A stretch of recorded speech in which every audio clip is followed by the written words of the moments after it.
হরে কৃষ্ণ বন্ধুরা, সবাই কেমন আছো? আশা করি সবাই ভালো আছো, আর আমিও ভালো আছি। তো আজ সরস্বতী পুজো, তাই চলে আসলাম আমাদের স্কুলে, সুবারা হাই স্কুল। তো এখানে আসলাম, এখানে এসে পুষ্পাঞ্জলি দিলাম।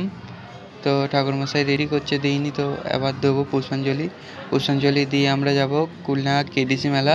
তার আগে আমার এই স্কুলে আমি পড়তাম, তো তাই জন্য প্রথম এই স্কুলে চলে আসলাম।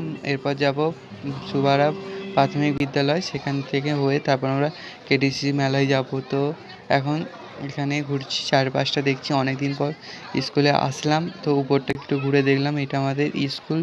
চারপাশে সুবারা হাই স্কুল ও সুবারা প্রাথমিক বিদ্যালয়। তো এখান থেকে নিয়ে আমি পড়াশোনা করেছি। তো এখানেও পুজো হচ্ছে, প্রাথমিক বিদ্যালয়ে পুজো হয় ও হাই স্কুলেও পুজো হয়, দু জায়গায় পুজো হয়। তো দু জায়গায় ঘুরে গেলাম, তারপর এখানে চারপাশটা ঘুরে নিলাম। ঘোরার পর আমরা যাব কেডিসি মেলায়। তো আমরা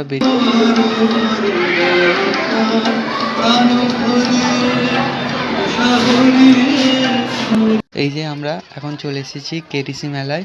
তো এখন ভিড় হয় না, তাই একটু সকাল সকালই চলে আসলাম। তারপর এখান থেকে গঙ্গাধরপুর কলেজ আসলাম, কলেজ থেকে আবার সন্ধ্যেবেলা কেডিসি মেলায় আসলাম। তো সন্ধ্যেবেলা প্রচুর ভিড় হয়েছে, সকালের থেকে সন্ধ্যেবেলায় বেশি ভিড় হয়েছে কেডিসি মেলাতে। এটা হচ্ছে কুলডাঙ্গা কেডিসি মেলা। তো এই মেলায় আবার এখানে একটা টিকটকের মতো রিং লাইট ঘুরছে, এখানে দাঁড়িয়ে দাঁড়িয়ে সকলে টিকটক করবে। এই যে এই একজন টিকটক করছে, এখানে রিং লাইটটা ঘুরছে, আর এখানে উপরে উঠে রিলসে গান চালিয়ে দিচ্ছে, আর এখানে তেমন নাচছে।